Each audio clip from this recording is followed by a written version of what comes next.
సాధన చేసినా కూడా కాదు. సుషుమ్నా నాడి,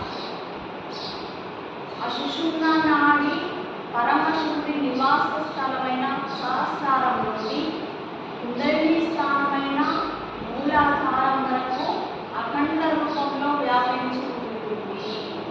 మూలాధార చక్రం నుండి సహస్రదళం పరమశివుడైన స్థానం ఇక్కడి వరకు, మన వెన్నుముక మూలాధారం నుండి ఇక్కడి వరకు అవి సుషుమ్నా నాడి వ్యాపించి ఇప్పుడు ఏ సద్గురు కృప కలుగుతుందో అది అందరికీ అవుతుందని కాదు, అందరికీ కాదు.